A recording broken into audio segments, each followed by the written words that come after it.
The broadcast is now starting. All attendees are in listen-only mode.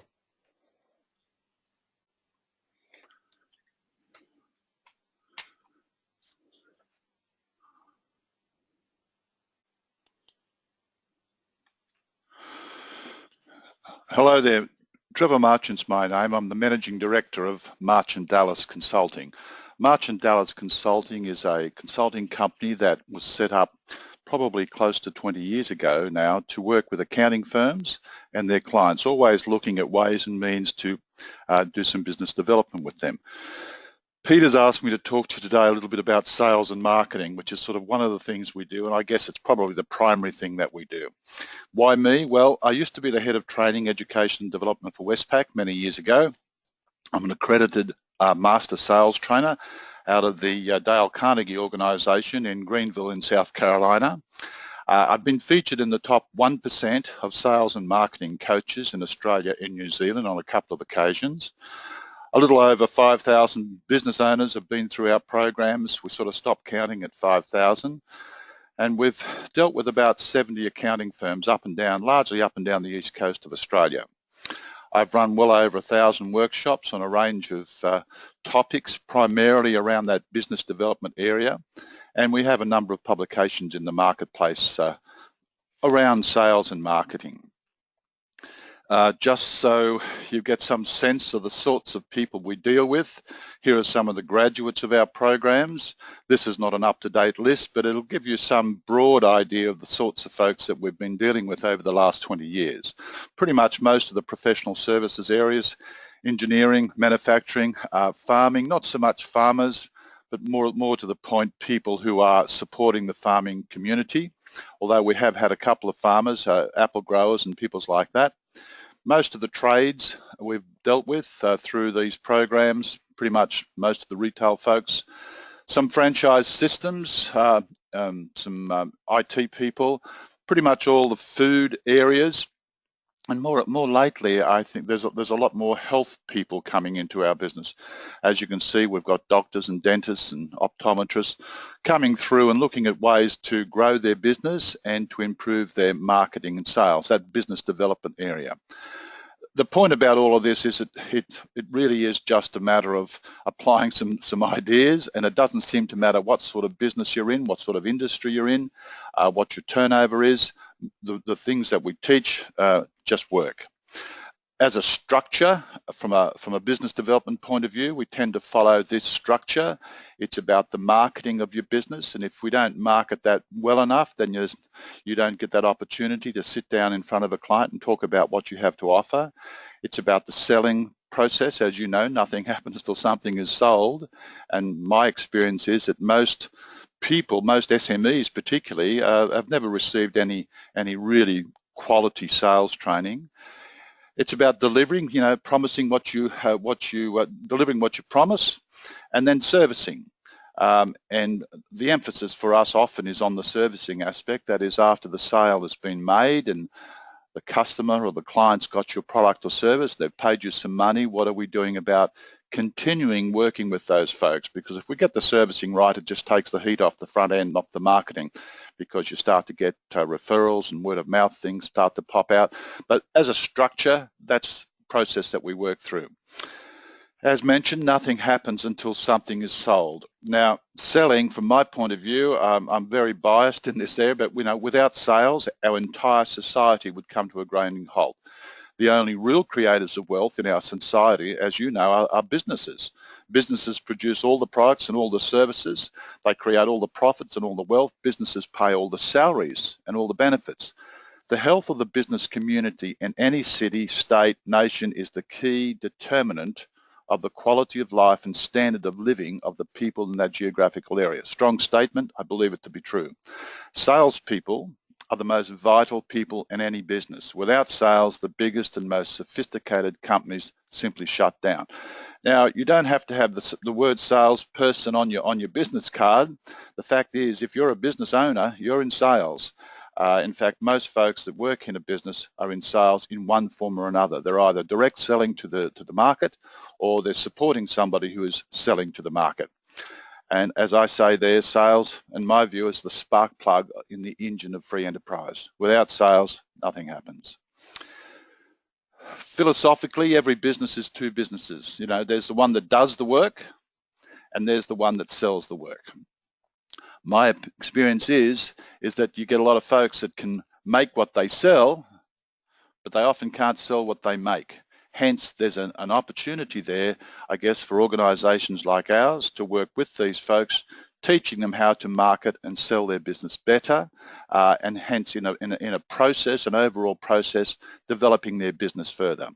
And if we can't sell, well, it's lights out. And we see a lot of those things happen. We see businesses, unfortunately, fail, but I think probably businesses don't really fail. I think people just give up, and they give up for a variety of reasons. Peter's asked me to give you a bit of a crash course in selling, so here we go. The sale is defined by the client. I don't believe that as a salesperson you actually make a sale. The client makes the sale. What we tend to do is create a set of circumstances in which a sale can take place. Our job as a master salesperson, if we like to call ourselves that, is to create an environment where people want to buy. People don't like to be sold, as you know, but they love to buy, so let's give them an opportunity to buy. Question for you, and I don't want to answer the question necessarily, but do people buy what they want or do they buy what they need? Knowing full well that there are some things out there we would argue that we need. My position is probably, though, that most purchases are based on want. They're based on an emotional side of us, and then later on we might tend to defend that emotion with some logic. My definition of selling is simply getting someone to do something they would not otherwise have done. If they would otherwise have done it, then they really don't need us. So it's essentially, finding out what people want and why, and then talking to them about how you and your company can help them get it. Selling is giving. It's about giving time, attention, counsel, education, empathy, leadership and value. The word sell comes from an old English word, selan, which means, you guessed it, to give. So think about selling in a new light. Don't see it as some of the things that you've heard about in the past. In every industry, every profession, there's an element of we don't want to go there, but selling actually is a good thing. It's a noble thing to be doing. And think about it from the point of view of sharing, leadership, counsel and giving. One of the greatest salesmen ever, Nelson Mandela, the late Nelson Mandela. If you think about that, I mean, this is a guy that was incarcerated for 27 years, thereabouts. No regrets, then came out of that situation and turned a country around, turned it on its head and became the president. I mean, what a sale. And you think about this, where he came from and what he did, it was about talking to people, finding out what they want, why they want it, and then talking to them about how he could help them get it. Magnificent, probably one of my top salesmen ever. Now, in sales, if they like you and they believe you and they trust you and they have confidence in you, then they may buy from you. Think about that. There's a lot of things in there. They've got to like you, they believe in you, and they trust you, and they have confidence in you. Well, they may buy. So a lot of things we need to work on a personal level. People buy why you do things, not what you do. In other words, they buy what you believe in. What you do is the proof of why you do it. If all I did was buy what you do, then my choice is quite extraordinary. I can walk up and down Main Street or surf the internet, and there's lots and lots of providers in that same field. But what I really want to tap into as a buyer is why you do it. I want to tap into your passion, into your belief. That's why when we talk about setting up a business, probably we start with why. You've heard that talk before, but it's all about purpose, why you do it. It's not so much what you do, it's why you do it. So what's your purpose in selling? That's a good question. Here's my purpose in selling. To add value to people's lives by showing them or giving them a practical, workable solution to bridge the gap between what they have and what they want. Now, if you think about that, I can take that attitude anywhere in the world and speak to any person, because it's not about selling products or services. It's simply about finding out what these folks want and why, and see if what I'm offering can help bridge that gap. It just makes a difference. It's what I call a noble purpose, and therefore it helps. It takes away all the fear, gives you a lot of confidence in terms of anybody that you sit down with, because what you're really trying to figure out is where the gaps are. And will your product or service fill those gaps? If it doesn't, we move on. We may be able to suggest something to the client. But that's essentially what it's about. So whenever you sit down in front of a person in a sales interview, it's not about selling a product or service. It's about finding out what they want and why they want it, and then seeing if your product or service can provide a solution to that. My 12.5 principles of selling, part of my crash course. Always start with why, and we've talked a little bit about that. Start with why. Why provides the motivation. We need to get our attitudes right. Attitude comes across as a form of energy. If you don't like what you're doing, and if that's what you're doing in a sales role, then you need to get out of it, because potential clients, potential customers will pick that up. So we have to get the attitude right. It's the glass half full attitude that we need to take forward. We need to manage procrastination. Sales folks can put a lot of things off. You know, people talk about time management. To me, it's not so much time management. It's managing energy and managing procrastination. So we need some lessons in time management. In my opinion, are a waste of time. You know what to do. You know when you have to do it. We need lessons in procrastination. Why are we putting this off? Lessons in confidence, self-image, purpose. Lessons in fear of rejection. You know, it's okay. You know, we're not going to please everybody that we meet. Lessons in preparations, lessons in dealing with the things you don't think you have time for, but in reality that we're just avoiding. So we need to manage our procrastination. We all get sidetracked too quickly. We need to be prepared for any sales situation. There's no point going into any sales situation and thinking you can wing it, because you can't. We need to find out a little bit about the person coming in to see us, or the person we're going to see, and get some sort of thought in mind as we progress. And of course, this whole notion of value, people say, you know, it's a question of price or a question of value. We need to learn how to sell value. I think what we need to understand here is that you are the value. Value is not something you add at the end. Value is something that you start at the beginning.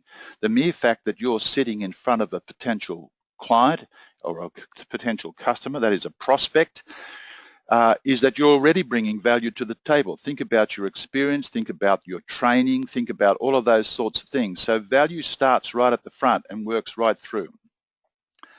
I'm not a big fan of this adding value at the end. It's just a wrong thinking altogether. Number 6, stop selling sugar and learn to speak prospect. What I really mean by that is we can get into this habit of thinking everything's a commodity, everything's a product. We need to understand a little bit more about the client and start talking in their language. For example, if they're an engineer or a pharmacist or an electrician or a painter, we need to do a little bit of work and see what sort of words and thinking they go through. You know, who's your ideal customer? What are the challenges that these folks tend to face? You know, who's the competition? What are their strengths? Who are you, like personally, in terms of this sales situation? And you know, what do your clients really like about you? 7, in my 12.5 principles, it's about the relationships. As you know, selling is not so much about the sale, it's about relationships, building relationships with people. Find out what people want and why, and then show them how you can help them get it. Ask questions. If you want great answers, you've got to ask great questions. Listen. You know, we have 2 ears and 1 mouth, and that's probably the proportion in which we should go into any selling situation. In terms of the time involved. Ask questions and listen to what people have to say. Summarize what they're saying, develop a plan, get agreement, trial close, you know, based on what we've covered so far, how does it sound, that type of thing. List the action steps, who, what, how, when and why, and implement the plan and then measure it. But that's basically a process that you can follow. We need to understand their motives. Why do they buy and why don't they buy? Well, people generally don't buy for those 4 reasons there. No need, no hurry, no money, and no trust. The first 3 can come up as objections. Sounds good, but right now I just don't feel like I need to do this. I've got some other priorities. And so it goes on. And they may be genuine, they may not be genuine. And there are ways in which you can test to see if they are in fact genuine. The no trust one, though, is captain of the team. If there's no trust in this situation, nobody's going to buy. They need to trust you, they need to like you, they need to respect you. They do buy because they like you, they trust you, they believe in you, they have confidence in you, they perceive value in your product, the price seems fair, they understand what they're buying, and people believe that the product will help them solve a problem. So that's essentially what we're selling, aren't we? If you look at it, we're looking at finding solutions to the issues that these folks are facing. And often it's not just the solution, it's the feelings that are associated with those solutions. Think about that for a moment. That's really what we're selling. If I've got a solution to my problem, how does that make me feel? Because that's really what you're selling.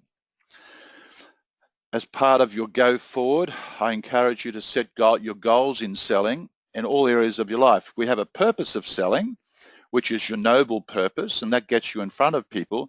But we also need to have some goals in selling. You know, why are you doing it? Why are you in this business in the first place? I encourage you to set some goals in those areas, in your health, wealth, self, relationships, and time. If in fact you can set a goal or 2 in each of those areas, then you can use your career in selling or your business to drive those goals, to be the fuel for achieving some of those goals. Because at the end of the day, those 5 areas are really what count. There are laws in selling. In fact, there are a number of laws. Here are some basic ones. The first law is that we all want to be happy. So think about that. You want to be happy, and so does your client. But happiness is relative. What makes one person happy doesn't necessarily make the next person happy. The third law, resources are limited. Just because you think this is a good deal doesn't mean that your client or your prospect thinks it's a good deal. So this is where we need to ask a lot of questions. And the fourth law in this process that I'm talking about, there must be a profit in any exchange that involves handing over money for goods or services. And we must be convinced the product is a quality product, that it's worth the money we're paying, and it'll do something for us that we want done. For example, if you've got a motor vehicle that you're selling for, say, $10,000, and you're selling it to Rosemary, and Rosemary's got the $10,000, Rosemary needs to believe that the car that she's buying is worth more than the $10,000 she's got in her pocket. And you need to believe that the $10,000 is worth more than the car that you've got to sell. So there has to be that profit exchange. If there's not, then someone's losing, and there will be some grief that will follow. Point number 11 is what I call the myth busters. Over-enthusiasm in selling is not necessarily a virtue. Certainly passion is. I think the love of your product, the love of your company. But I guess the last thing that I want in front of me is an enthusiastic salesperson. Sales success is not about convincing people to buy what they don't want. So we need to get rid of that. It's about asking questions. It's about finding out what people want and why, and then talking to them. And moving forward on that. You don't have to answer every objection. In fact, if you're in selling, you want objections, because people don't raise objections, they're not listening. All an objection is a question. It's a question about value. It's a question about timing. It's a question about, do I really need to move on this product? Quiet people will outsell noisy people all day long. In other words, you don't have to reinvent your personality here. You don't have to be this smooth talking, animated, loud, noisy person to be good in selling. I've managed many sales teams over many, many years, and I can tell you now, it's the ones that just take it easy, step by step, that outsell everybody else. Don't need to be a smooth talker. Don't have to motivate people to buy. In fact, you can't motivate anybody unless you're doing something externally to them. The thing is, we create a situation, a set of circumstances where people want to buy. As I say, you don't have to reinvent your personality. Number 12, ask for the business. Always be asking. So through the sales process, take the time from time to time to use what I call some trial closes. and see how the sales process is progressing. But we need to be always asking for the business. The worst thing you can do is go through, ask questions, present a solution, and then not ask for the business, particularly if in your heart and in your mind you think what you're offering is of good value and will actually do something that the client wants done. So don't be afraid to ask for the business if in fact you believe it's a good thing for the client.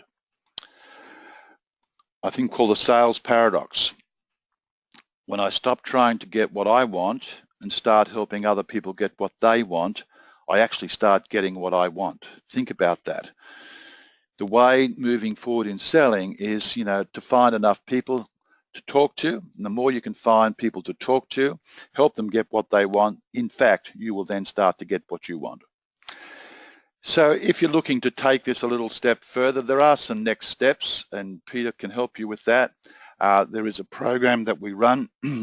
We've been doing this program for many years now. Several thousand of people have been through it. This particular one has 12 modules in it, and we're finding more and more that people prefer to do the program this way because it's self-pacing, can be done at home, can be done in teams, and it works. And I get involved in that process, so I personalize it with you. For more information, there's information, and thank you for taking the time for listening to this, and thanks again for Peter to inviting me to talk to you. Cheers.